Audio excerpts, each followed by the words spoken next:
Hello. This is Jonathan, and you're listening to the Johnny Talks podcast, the place where we help you achieve your financial goals.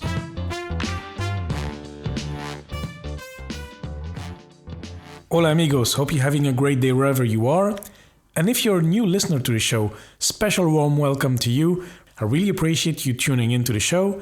And if you're a returning listener, welcome back. I appreciate it even more. In today's episode, we will speak to my friend Dee from kidsmoneyacademy.com. I met Dee through the FinCom community, and her vibrant personality already shined through when she introduced herself. She mentioned her website, Kids Money Academy, which directly intrigued me, as I believe that teaching kids about money is very important for their future. And today we will mainly discuss the importance of instilling a positive money mindset to your kids from a young age, and we will give you solid tips on how to get started. Dee will also share advice on how to talk to your kids about the current coronavirus situation. And finally, we will touch upon the Kids Money Academy as well, and we will end the show with a special money saving tip you would never have thought of before. At least I didn't. This episode is for you if you're a parent or future parent of young kids and want to help them grasp money concept early on and help them develop an abundant money mindset. So without further ado, let's hear the interview. Hello, Dee. How are you doing today? Very good. Thank you so much for having me on your podcast. Yes, my pleasure, Dee. I think you have a great story to tell today. You just joined the FinCon community and you had a great introduction of yourself because you've already achieved a lot of things. Because you're a finance professor or a finance teacher, you have just started your website, Kids Money Academy, which we will focus on today. You did a whole other bunch of stuff. For example, you created an app, etc. So yeah, it's crazy. So can you maybe put some order in in all of this?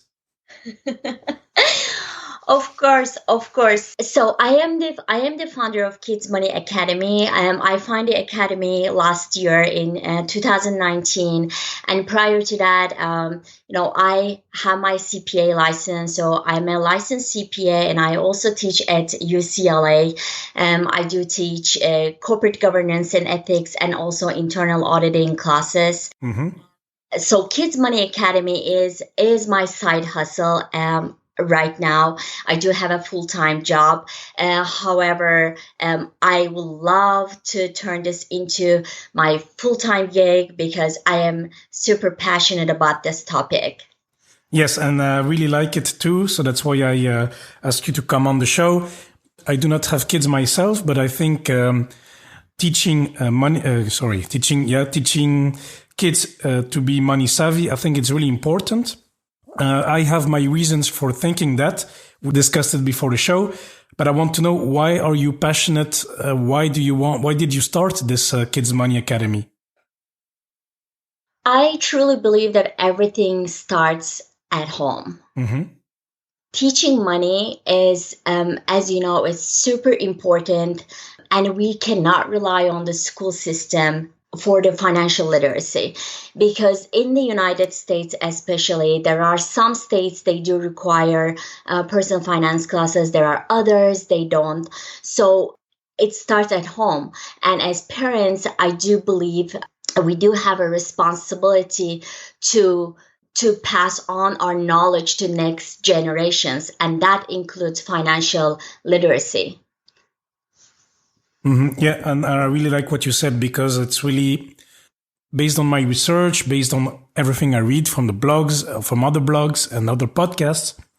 One thing that I realized over time is that actually everything starts with your mindset. If you have a positive mindset, a positive money mindset, then I think you will be more open to try new things, be open to save money, be open to have positive attitudes towards money and treat it as a tool. And I think as well, this mindset, it's very difficult for adults to change it. It's possible, but it's hard. Nevertheless, if you start as a child, when you're 5, 6, 8, 10 years old, I think it's easier. I don't know, is that your feeling as well, Dee? Yeah, so by the time a child is 7 years old, their money story is already written. So you want to make sure you write that story very intentionally as a parent. And do you want to have abundance mindset, or do you want your child to have a scarcity mindset? That's all it comes down to. And I am sure all of us wants to have our kids to have abundance mindset. And we do have, as a parent, we do have a lot of power over that. And then, okay, two questions come to mind. Is that, so I understand that you actually need to start very early, like at 4 or 5 years old, to educate your kids about money, among other things, of course.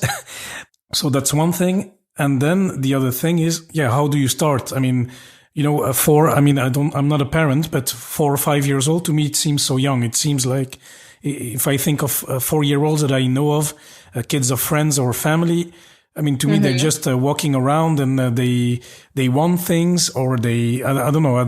How do you educate a 4-year-old or 5-year-old about money? Great question. So first thing, what you don't do is lecture them, right? They're not at the age that even teenagers, you never want to lecture your kids about money. You want to share stories, and also keep in mind those little people, they do watch us. So when you go to shopping, when you take them to grocery store, they are watching your every move. So if you are impulse buying, if you are planning what to buy, they are watching those things. Or when they try to convince you to buy something for them, how do you respond? Do you say, it's too expensive, we cannot afford it? Those are the things that would encourage a scarcity mindset. On the other hand, if you say, okay, you want to buy that toy, how do you want to save up for it? Do you have money for it? We can buy it. We can buy anything you want, as long as you can save. So is that how you respond at the grocery store? Or you're like, no, and as a parent, I'll tell you first, my first instinct to just say, hey, that's too expensive. And then I'm busy, right? I want to buy the things that I want to buy. Why I came to grocery store, the last thing I want to do at that point is to give this calm, collected answer. But if we, as parents, if we know better, we do better. So knowing that some of the words that we use will impact our child's future money story, then we can be more intentional with the words we choose, such as not saying, oh, I cannot afford it. Or we cannot afford it, or it's too expensive, things like that. So to answer your question, they do watch us. They're watching every move that we make with our money, and they're learning from us. So it's important that we are intentional with our own behavior, money behaviors. Not just, we got to do walk to walk, not just talk to talk. No, okay, that's very great. I like that, Dee. And then I have another question. It's a bit more tricky to answer maybe, but I want to ask it anyway. So your audience, your customers, your readers can buy the course, and they can help to get more intentional when talking about money to your kids. I get that. But sometimes, maybe those parents, they may not have this abundance mindset, or they may not have grown in an abundance mindset environment themselves. How do you see that as an issue or as a barrier? Or maybe those people don't come in the first place to contact you. I don't know, just something that I was wondering about myself. I think the nice thing about going through Kids Money Academy, as a parent, you will also learn things about you that you didn't know, and you need to maybe fix or excel. So I am trying to create content that would encourage parents to have abundance mindset as well. So as I said earlier, when we know better, we do better.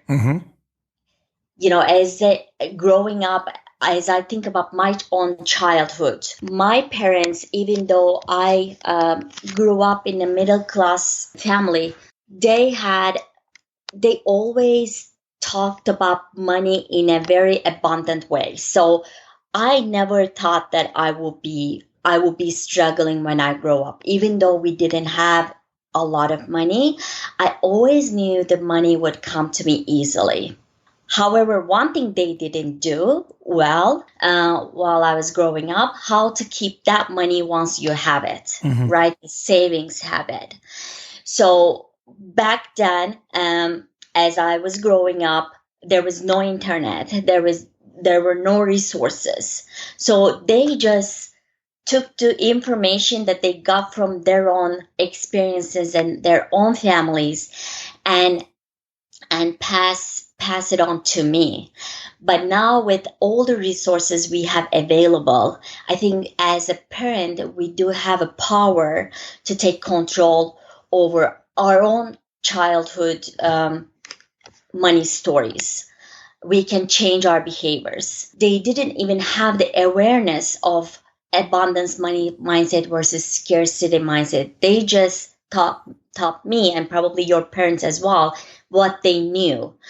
Now, with all the things that we have available, I think we can teach better, and then we can also change our own behaviors because we know better.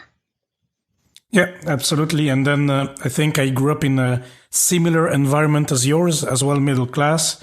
And my parents, what I'm grateful for is that, they're awesome, of course, but on the money part is that they, I've been doing some thinking before this episode.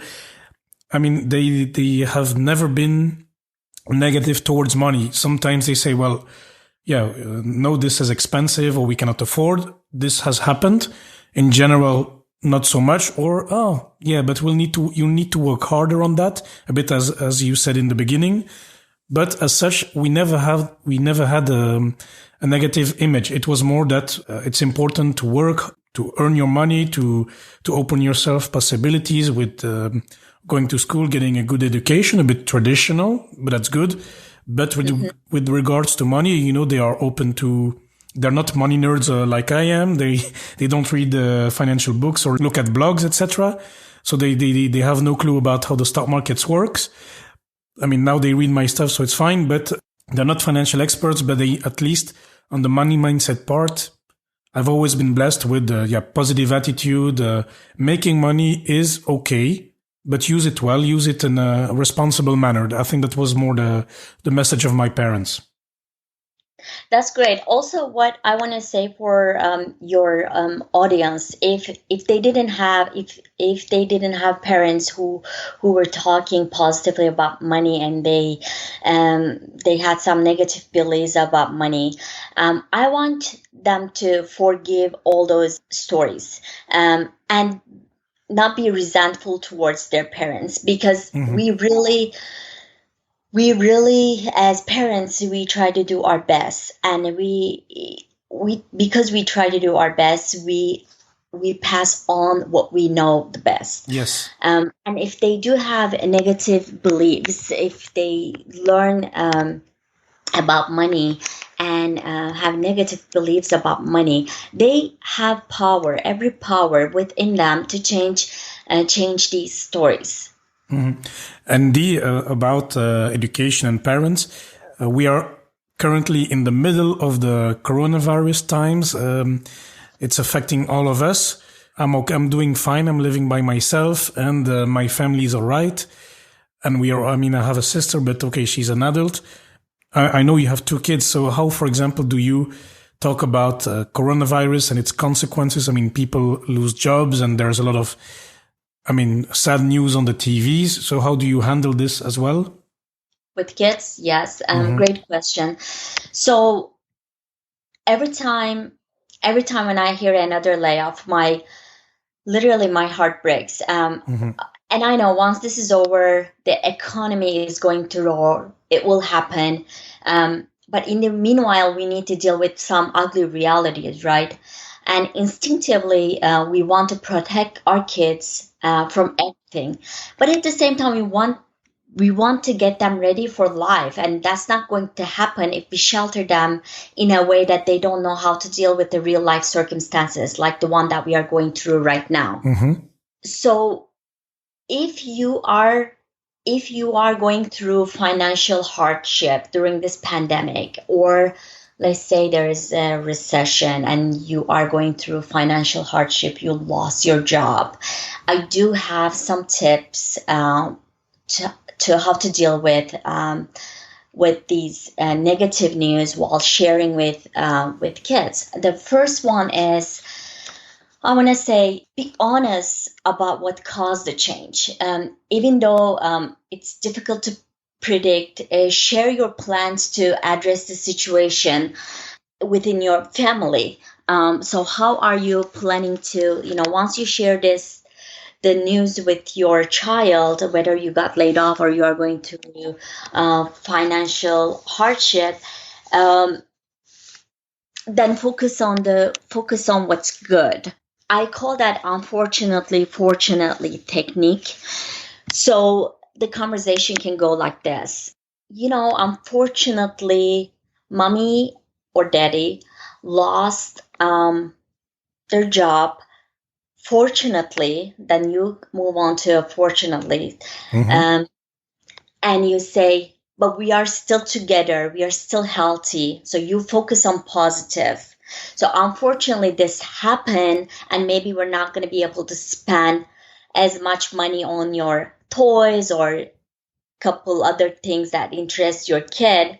So they know the impact that's going to have in their life. But then you move on to positive. Fortunately, we are healthy, we have food, we have shelter. Then you focus on positive. You switch to perspective. Mm-hmm. And then the second thing is, assure them everything will be all right. Right? During this time, I think it's important to limit the TV time, because all they're going to hear is how many people are dying, and and no good news.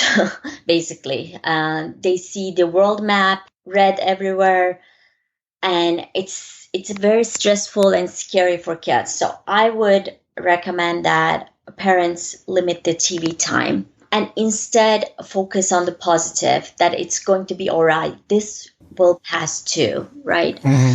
um, with my kid who's 7 years old, he's making a list of things, everything that he wants to do after coronavirus.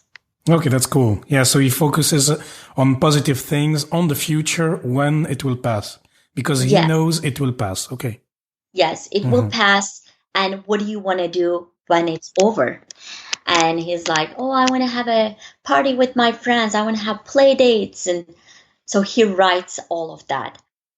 And the third tip I have is, show your child that you can manage your own stress in a positive way. Yeah. So this is your time to demonstrate how resilient you are. So, as I said in the beginning, they are watching.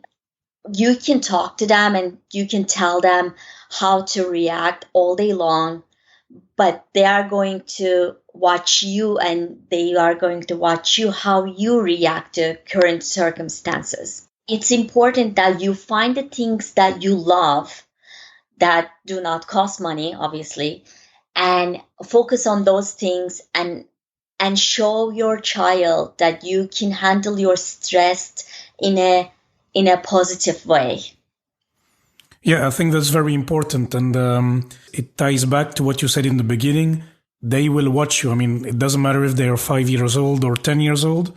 Yep. I mean, you might think, yeah, a 5-year-old maybe doesn't understand, but yeah, actually they watch you. So, and they will react to your emotions, your stress. I mean, of course, it's absolutely important that you try to keep a calm, or in front of them at least, that you convey a message of calm and confidence in the future. Yeah.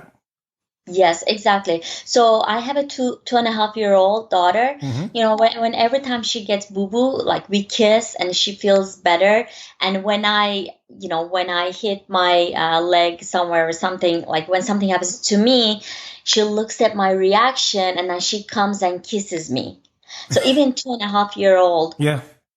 can model you. So it's important that how you react during these difficult, challenging times. I was gonna say the last thing is keep a gratitude journal with your child. So as we know, gratitude opens the door to abundance. The gratitude journal will help both you and your kids. So with my child, I actually do a freebie on my website. It's a gratitude jar. It's a printable. Every day we fill up that gratitude jar with 5 things that we are grateful for. Mm-hmm. And then he sticks on his wall above his desk. So that practice reminds him that he still has a lot to be grateful for. So this helped him a lot and helped me a lot, to be honest with you. Yeah, no, I think it's very important. It's something I do myself every day, no matter if I have a good day or a bad day. So I'm always grateful. I mean, I don't do it in the form of writing. I do it in the form of a prayer because I'm Christian. But it's the same principle. It's the same idea. So I say, well, thank you for my my health, my parents, my family. You know, that I have a job, that at least I have income. So this kind of things. And you know, I think it gives you a great start of your day. Yeah, that's great. So if you're a Christian or any other believer, you can pray with your child. Exactly. Right? Mm-hmm. Do it together. Make an impact on your child's future just basically by praying. Mm-hmm. No, very good. And then you touched upon a freebie of your website, the Money Academy itself. I mean, your course. What does it entail actually? Yeah, so on my website, kidsmoneyacademy.com, when you go to a website, there is a freebie vault that everyone can have access. You just put your email address and we send a password, and you can log into the vault, and I have a whole bunch of freebies, and every Friday I will be putting more freebies on the vault. So one of them is the gratitude jar. Mm-hmm. So definitely check out the website and the vault. It will have freebies every week. And Dean, next to that you have the budget workbook for teens. What does that entail actually? Yes, thank you for bringing it up. So budget workbook for teens is a new product that I have. Basically, it is a budgeting workbook specifically designed for teens. The purpose of the budget workbook is to teach them how to manage the money that they have. They earn either through allowance or part-time job. Making money is great, but if you don't know how to manage your money, then that money is going to be wasted on things that you are not even aware of. So I created this product just for teens so they can learn before stepping into adulthood. They have really good money habits. Mm-hmm. Okay, and I know you just kind of started with your academy, but have you already had some feedback or some communication on how the products help your audience? Yes, so that was I worked on this budget workbook for about 3-4 months, and before I released it, and I had high hopes, but you never know when you launch it if it's going to really help or if it's going to be something that's just going to, it's not going to resonate with your people. And to my surprise, when I launched it, I had great feedback. Even teachers, not only parents, the teachers are buying the teen budget workbook, and I get almost every other day, I get new feedback from teens. That's okay. Very exciting to me, because you know how difficult to engage a conversation with teens. Absolutely. You're not cool enough for them to engage a conversation, but they actually follow Kids Money Academy. They engage with me. They send They send their completed budget workbook every month. So this is the second month that I launched the product. So they are sending me their videos, and they're very excited about it. And I do feature them on my stories. So I think they enjoy that little spotlight as well. So they do find it very helpful. I actually, just before I jumped on the podcast, I got a message from a German teacher based in Turkey, Istanbul.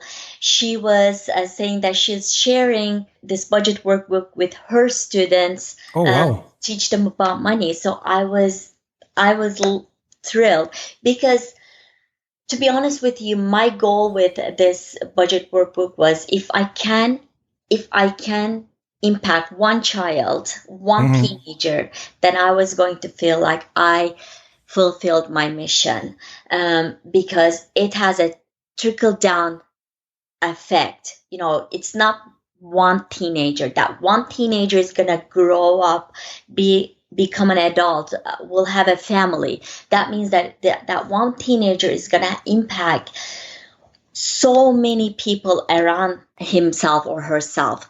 So now hearing so many teenagers coming to me and telling me that this has been very helpful, it's just fills my heart, makes me really happy. No, that's great. I mean, I love those stories, and this is what we are trying to achieve, especially in the FinCon community. I mean, everybody has its own way of talking about money and finances, etc. But it's also, most importantly, it's to try to make an impact, like you just explained, illustrated with an example. And it's also why I'm doing this. I mean, I like to do what I do, but I mean, my wish when I started, I mentioned to a few people, I said, yeah, I'm going to start this blog. And, if somebody tells me, yeah, thanks to a post, I'll save $100 a month, or I'll start to get interested in books or whatever, in finance books, etc. Well, it's already a positive effect, like that's what we are looking for. And for you, it's kids and teens. And for me, it's more about people getting into investing, etc. But I also want to have people like you with different perspectives, different goals on the podcast, so we can even make this impact bigger. Exactly. Very good. And then, so you said that it was a German teacher in Turkey. So what you offer, the Kids Money Academy, so it has an international flavor, or is it US based, or how do I need to see that? So budgeting workbook is in English, but this is a side effect that I was not expecting, to be honest with you. The people from Hong Kong, Germany, Turkey buying the workbook, that is just mind-blowing to me, and makes me really happy, because now I'm getting more feedback, and I am going to make further changes to the budgeting workbook. And every revisions that I make, whoever purchased in the past will have free access to the new version. So you will always have, this is a living document, right? We always says budget is a living document. And for me, this budget workbook is a living document. As I get more feedback, I'm going to make more changes to it. Just last week, I got a feedback asking if it has a page as it relates to giving and charitable contributions. So now I'm talking to my designer, because I'm working with a calligrapher. Everything is hand doodled in the budget workbook. So I am working closely with my designer to create a page that encourages kids to do more charitable contributions, save up for giving. And so it's a digital book, then, I understand. So it's not a physical Yes. Budget book. Okay, very good. It's a digital book. Anyone can print from anywhere, and then it's undated. So that means that your teen, once you have this workbook, you can print it as many as you want, as many years as you want. So this will take your teen through age 13 through all the way to 18. Oh, that's fantastic. It's scalable, and And it's very inexpensive, actually. I think it was like $15 or something. Yes, it's $15. And then the one last thing I want to mention about this product is actually yesterday I added a new bonus. Every month I'm going to make a Zoom call with the teenagers who are using budgeting workbook. It's a Zoom call, monthly accountability call to make sure they are preparing their next month's budget with me. It's a workshop. It's not another, personal finance boring webinar kind of thing. The teenagers will interact with each other, and they will also work on their budget for the following month. So I'm going to implement that at the end of this month. So we are in April. So at the end of April 2020, I will start having these Zoom calls every month, once a month at the end of the month for the teenagers who purchase the workbook. Wow, that sounds excellent. I think it will lead to great things, great conversations with the teenagers. That's excellent. I like to hear that. And then there's a question I've been wanting to ask you for a long time. And now is your chance. Now is my chance to get an answer. So when you introduce yourself in the FinCon group, you mentioned a few things, the Kids Money Academy, that you are a CPA and that you teach finance at the UCLA. But you also mentioned a fun fact, you have 2 alpacas. So what's the deal with those? Okay, this is a great story. You're going to love it because those 2 alpacas saved me thousands of dollars over the years. And you may ask how. So we do have a large property and large backyard. Over the years, my husband was spending so many hours cutting the grass, right? Cutting the grass, and that was causing some friction between him and I because every 2 weeks he has to cut the grass for several hours, and that was taking away from our family time. So we came up with this idea that if we have alpacas would eat the grass. First, we actually tried to hire somebody, but they told us they would charge $500 a month to. Yes. And we are like, oh, I don't think so. We're going to do it ourselves. Then we thought about it. Okay, what about we get 2 alpacas and they eat the grass and they are our pets. They become our pets. So that's how we ended up with 2 alpacas. Now they eat the grass. Over the last 10 years, they saved us, again, thousands of dollars. They were only, I think, each one we paid $600. That was the investment, and the return on investment was great so far. And they're fun animals, and they have the longest eyelashes that every girl would dream of, and the cute face, and just friendly with the kids. They don't bite. They spit if they feel like they are threatened. But it never happened to us because they feel comfortable and they trust us, so that never happened to us. And they're kind of like a miniature version of llamas, right? Llamas are bigger, alpacas are smaller. Yeah, that's funny because I would never think of alpacas myself in the first place. I mean, when I think of this kind of animals that eat grass, I would think of sheep or cows or something. So how did you come up with the alpacas? Good point. So we actually initially we got 2 lambs. So those 2 lambs were great, but they when they grow up, they became sheep, and they start eating everything from the root. So you don't want your property look like there's nothing on it. You still want grass, or goat would eat everything from root. So we start researching, and we find out that alpacas, they don't eat the grass from the root. And also 1 sheep eat as much as 2 alpacas. So if we have 2 alpacas, it's like having 1 sheep. And these are herd animals. So what that means is they need to be in groups. So you cannot have just 1 alpaca because it's going to stress the animal. So we needed to, whatever we got, we needed to get two.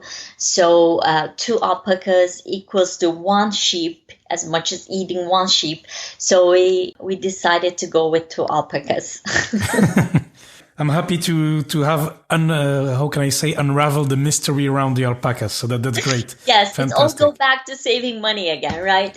Making investments. So yeah, I never heard investments in alpacas. So yeah, you never know what you're gonna hear on this podcast. That's fantastic. I love it. And Dee, I think that was a great story, and I think we came at the end of the show. And yeah, I want to thank you so much for sharing your stories, sharing some tips on how to talk about money to your kids, how to instill them a positive money mindset. These were, of course, a few tips. I think the listeners will. If they want to know more, they can find you on internet. I'll link your data in the show notes. But what is your website? Is kidsmoneyacademy.com, right? Yes, kidsmoneyacademy.com, and I am very active on Instagram at Kids Money Academy. So that's my main outlet that I interact with my community. They can always come and say hi. I always have open arms. Okay, very good, very good. And as we said, it's for everybody. It's not only for US.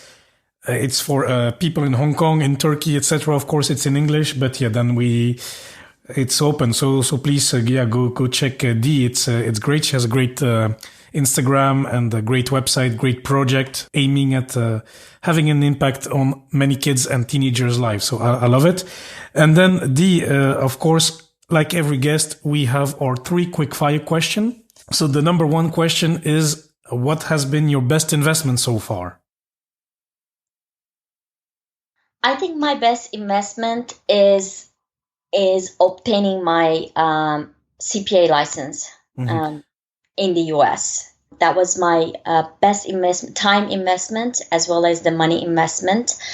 When I immigrated to this country, I didn't have any money. I didn't know how to even speak English. However, I was hungry for success, right? And first thing in my mind was, what profession do I need to go in so that I'm not out of job? I have job security, and that's how I decided to pursue becoming a CPA, and that was the smartest and the best investment I made since I moved to the US. Okay, fantastic. And then my next question. We didn't really talk about books or resources, but what is your favorite book or a book you would recommend to anyone? And it does not need to be a financial book.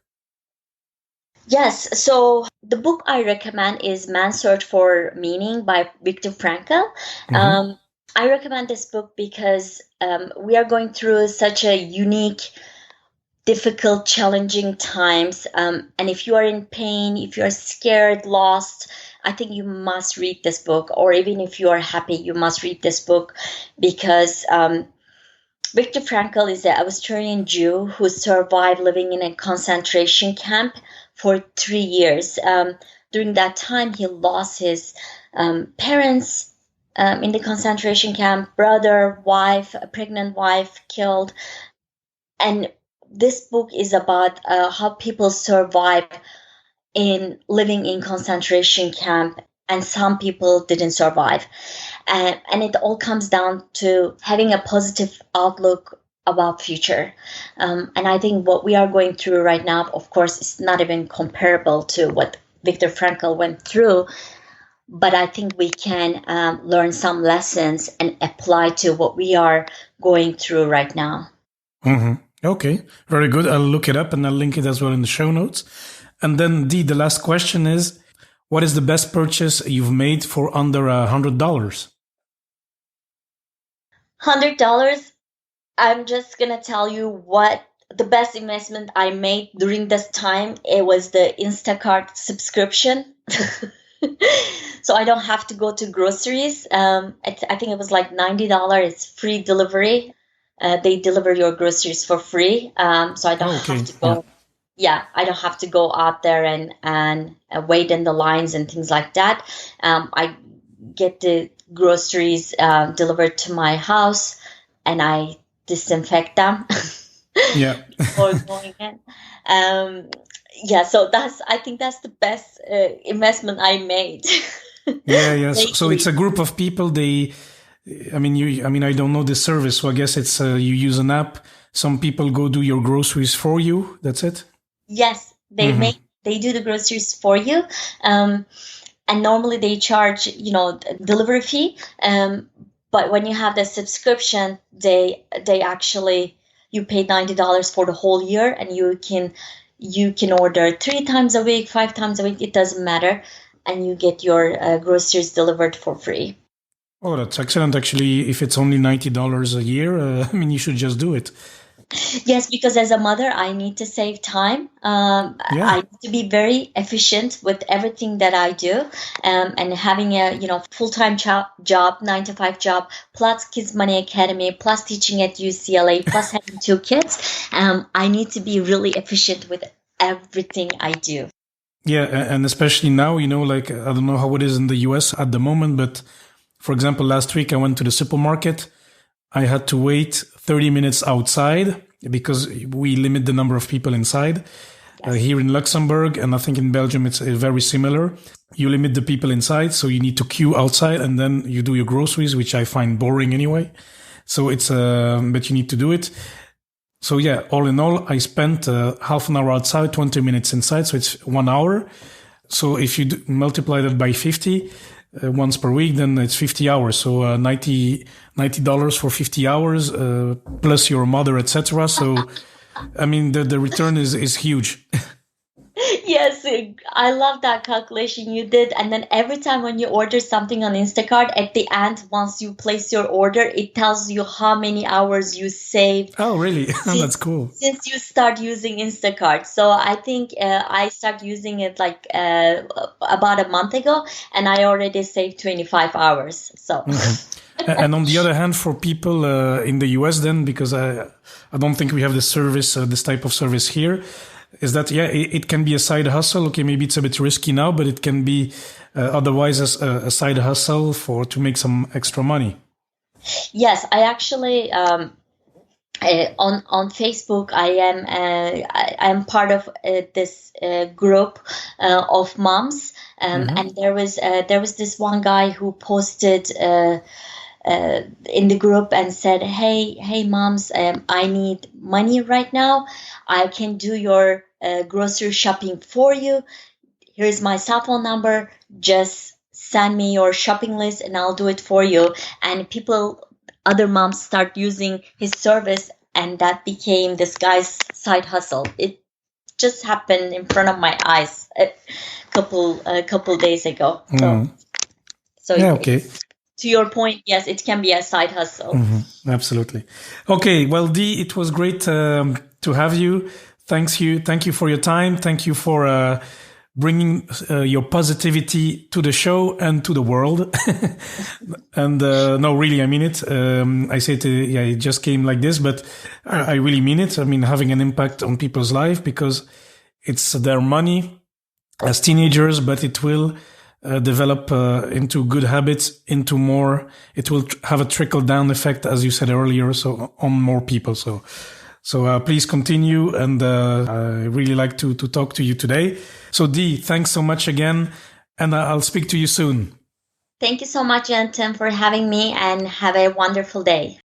It was a pleasure to speak to Dee. I really enjoyed her energy, her positive attitude. And yeah, so I hope you enjoyed this episode and that you learned something from it as well. And before we head off, here are the key takeaways. So, number one, with regards to raising your kids, everything starts at home, and the money stories, abundance, and scarcity mindsets are being written already by the time your kid turns 7. So, it's quite early. Number two, the best way to teach kids about money is to share stories and not to lecture them. And actually, this is pretty similar advice as what Doug Norman was telling us a few episodes back. Remember the episode with Doug and Carol? Number three, I don't know about you, but when Dee and I were kids, there was no internet at home, and thus there were not so many resources available to our parents, and probably your parents as well. So the key point here is, well, do not blame them for lack of education or wrong money mindset. They did the best they could with what they had available. But now, and if you're still listening, there are no excuses for you not to get your finances and your kids' finances in order. Next, moving on to keeping a positive attitude during the COVID-19 period for parents. So number one, be honest about the situation. Be honest about the changes that occurred, job loss, for example, and use this technique of unfortunately, fortunately. Tell the honest, sad news first, and then move on to the positive. Number two, limit TV time and help them plan for the future and, for example, ask them what they want to do when this is all over. Number three, and this is, I think, very important, show that you can manage your own stress in a positive way. And remember, they're watching you. And the last one is practice gratitude with them in the form of a prayer, in a gratitude jar, in a journal. I think it's a very good habit and a very good practice for families to do together as a family. And last but not least, here's the super secret money saving tip of the day, especially if you have a large garden. Well, buy 2 alpacas. The return on investment in time and money is absolutely worth your initial investment. And I bet you never heard that on any other personal finance blog or podcast before. So that was it for today. Thank you so much for listening. It really means a lot to me. Make sure you subscribe in Apple Podcast. And of course, please do not hesitate to contact me if you have any questions or feedback. Send me an email, john@johnnytalks.com, or connect through social media at Johnny Talks on Facebook, Twitter, and Instagram. And amigos, once more, thanks so much for listening, and I'll speak to you next time.